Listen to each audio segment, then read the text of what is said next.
嗨，我是 Amber， 欢迎来到我的健康频道。长新冠常出现的失眠、呼吸道以及倦怠等问题，针对不同体质的人，中医师提供了不同食疗及保健之道。那么在节目的最后呢，我们还会提供给大家重建肺部呼吸功能的保健操。如果你喜欢我今天的影片，别忘了订阅、留言，还要记得分享哦。我们欢迎上喜中医诊所的于雅文医师，于医师您好。大纪元的观众朋友大家好，我是于雅文中医师。新冠肺炎得了以后呢，哇，不是这样就结束了，还有长新冠。然后根据这个统计，长新冠最常看到的就是像什么失眠啊，或者是咳嗽，对，脑雾，对。那所以您在临床上面也都是这些问题比较多。对，我最近这1-2个月看的特别多哈，最常见到就是整个人非常倦怠，气虚倦怠，甚至有失眠啊，那甚至本来就有过敏症状的人，他咳嗽会咳得特别久哈，这都蛮困扰我们生活品质的。那这个在中医上面是我们身体发生了什么问题？所以这个好像病好了，就还一直持续延续下去。对，应该是说我们测到2条线变1条线，只有上呼吸道没有病毒的残留量，可是病毒还会残留在人体内各个部分的组织。举例刚才我们一直提到的脑雾，甚至有些有忧郁。忧郁的倾向的话，是病毒还有零星的在你的脑部的组织。然后甚至在肠胃道，我最常见到也都是肠胃道开始会觉得腹泻啊、软便不舒服的症状。这个都是后续我们常常看到病人的困扰。那这个是说要根据不同的体质会要怎么样去做调整，还是怎么样呢？我最常见的有分2个症型，蛮多的。在台湾，因为湿气重，有痰湿的症型。对，他大概已经解隔离之后，可是他还会咳出那种又黄又浓的一个老痰。对，那甚至有些人他诱发那种皮肤过敏，他可能本来就皮肤不好了，这个会连带影响。其实会因为他本来皮肤就已经有比较敏感，可是他比如说罹患新冠肺炎之后，开始会起疹子，皮肤又红又痒，甚至出油长痘痘，这个我都常见。然后第2个是气阴两虚，气阴两虚就是身体的元气也虚了，阴液也虚了。对，所以我看到这一类的病人，他的长新冠，他的表现方式是口干舌燥，那或者是说整个人就是倦怠无力，元气低弱嘛，然后讲起话来也是这样子，小小声的有气无力。他会跟我讲说，以前运动都没有问题，现在可能爬楼梯从1楼爬到3楼就气喘吁吁的。那这2种类型的人，就是说在生活上，例如说吃的啦，或者是有哪些东西是他们必须要特别注意的？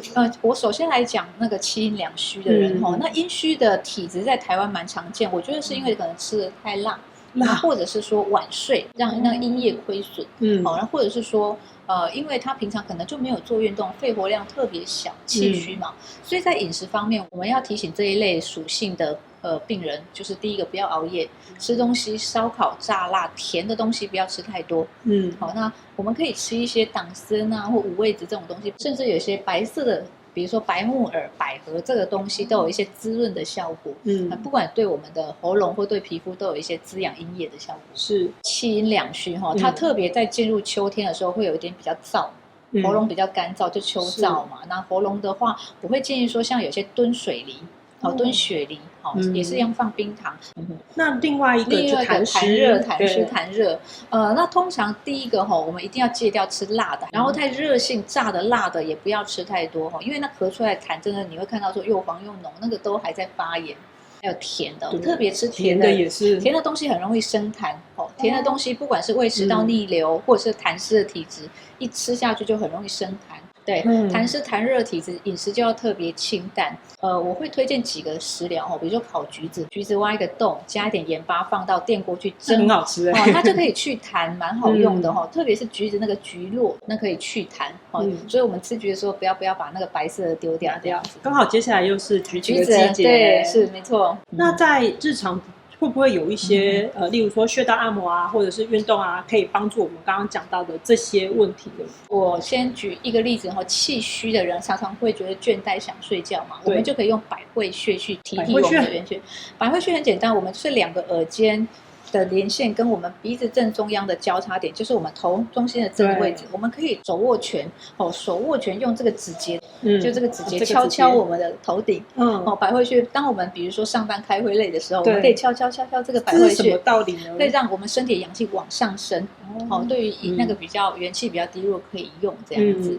那另外一个比如说痰湿痰热比较重的人，我们可以压一个比如说鱼际穴，鱼际穴可以去火气。鱼际穴在哪里呢？我们的手掌，我们手掌打开，你会看到大拇指侧这有一大块鱼际，偏大拇侧这个中间这一块做一个点穴，可以去痰热。当你发现你的痰又黄又浓的老痰的话，多刺激这个鱼际穴，或者是合谷穴，大拇指和食指中间这个合谷穴，多刺激它，其实对我们上呼吸道有一些可以比较清楚我们排痰的效果。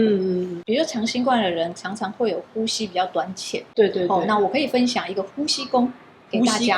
呼吸功就是让你的肺活量可以再度恢复它的弹性。因为很多人会跟我讲说，我确诊完之后走几步路就会开始喘肺活量下降。医生，我发现好像不是只有确诊的，有时候连打完疫苗也会有这个状况。因为打完疫苗它就是模拟我们得到疫情的一个症状。简单就是说，我们放轻松坐在椅子上，然后用鼻子吸气，嘴巴吐气，然后时间是1:2。比如说你鼻子吸气3秒，然后嘴巴吐气6秒，数1、2、3、4、5、6，把它吐干净。对，然后重复这个动作，每天大概做个10分钟，这样子其实会对你的肺活量，或者是甚至有些人痰吐不出来的人，他可是会有一些让痰排出比较容易的效果。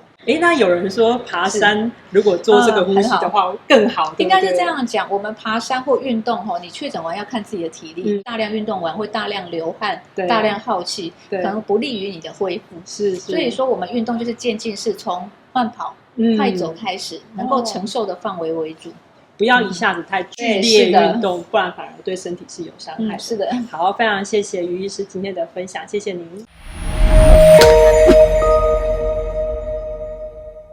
长新冠之后呢，很多人会有呼吸上面的问题，所以这一集的运动呢，我们要教大家怎么样去重建呼吸。我们欢迎运动教练傅汤。Hello， 大家好，我係傅湯。傅湯，你可以跟我們解釋一下，就是說這個呼吸運動的設計啊，就是怎麼樣才會是一個好的呼吸呢？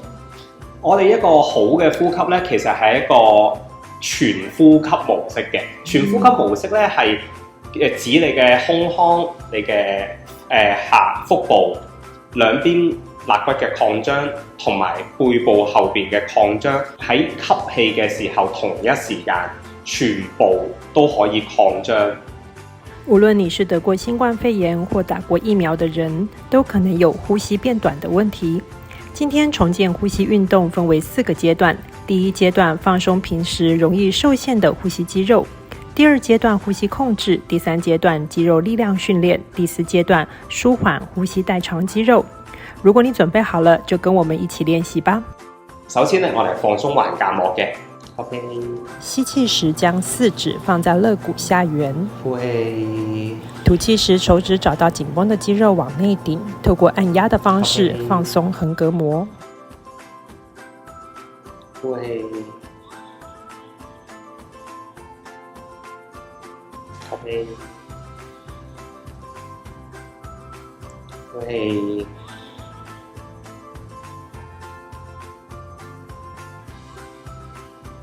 好，跟住下一個咧就係肋間肌嘅放鬆。高舉左手側彎，吸氣，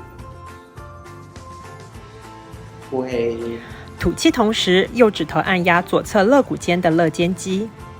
呼氣，呼氣，呼氣。呼氣，好，另一邊，好，吸氣，呼氣，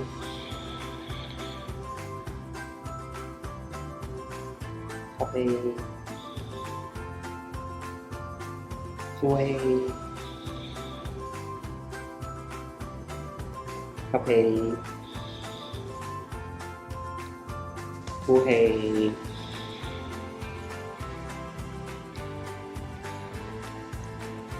接下来是呼吸控制，在做全呼吸之前，最好能分别训练胸腹两肋及背腔的呼吸控制。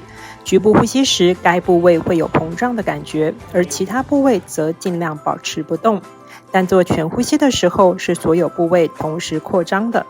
好，吸氣，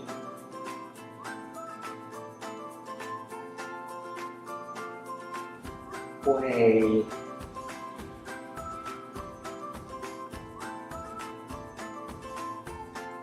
吸氣，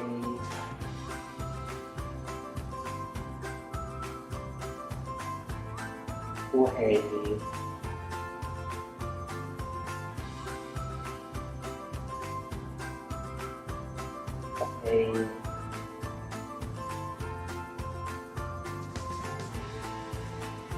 呼氣，好，最後吸氣，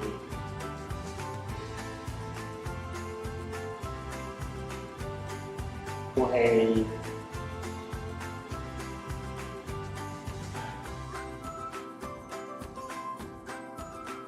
好。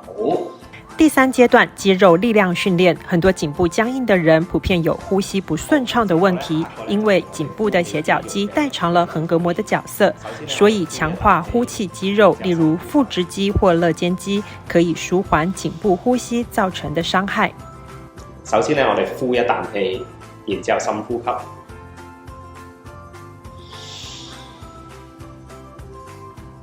好，跟住呼氣。呼氣時以 U 型嘴，用最慢的速度將空氣推出體外。吸氣，呼氣。吐氣時要吐到覺得腹直肌跟肋間肌用力收縮。氣，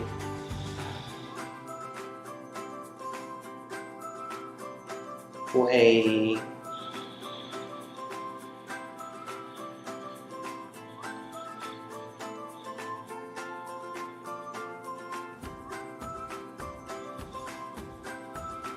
好，最後呼氣，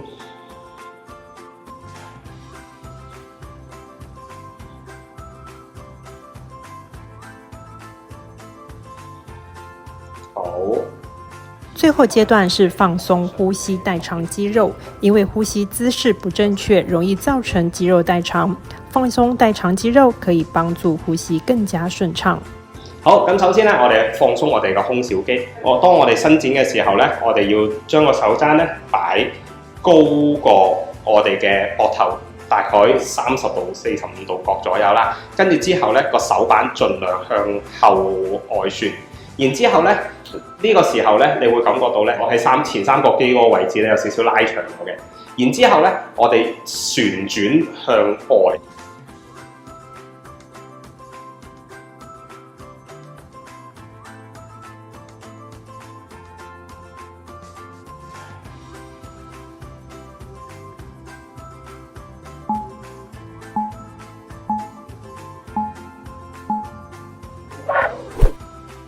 好，跟住另一邊。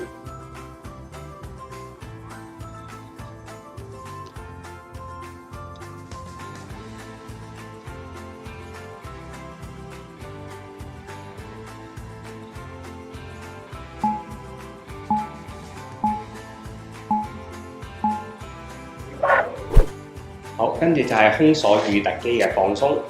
我哋隻手咧都係要向外旋，但係今次咧我哋望上個天花。如果我哋放鬆左邊嘅説話咧，我哋就望住左邊。好，然之後咧右手幫手戴住頂帽。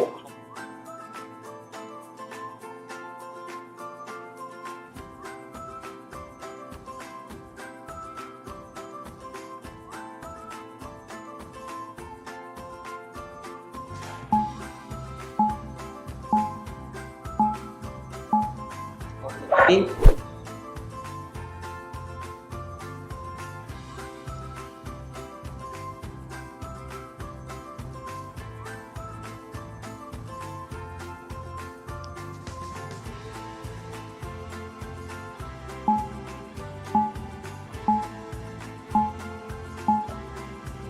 好，跟住係胸腰筋膜嘅放鬆。我哋首先去左邊先，側彎右邊，轉身右邊。跟住吸氣，吸氣時集中注意力在左腰背，呼氣，吐氣時可以再多一點轉身，放鬆一點腰背。氣，吸氣，感覺背腹肌後方拉長。呼氣。好，最後一次吸氣，呼氣。好，慢慢翻中間去另一邊。好，側去左邊，轉去左邊。好，吸氣，呼氣，吸氣，呼氣，吸氣，呼氣。好，慢慢翻中間。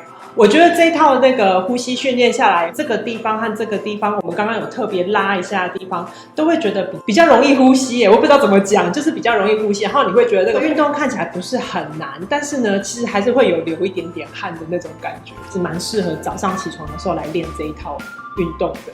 係啱啱一起身嘅時候，你練習令到你個進氧量多啲咧，其實你個人咧都係會清醒啲。那如果各位朋友呢有跟我們一起練完這套的話呢，請記得在下面幫我留言哦。那我們下次再見了，拜拜。拜拜。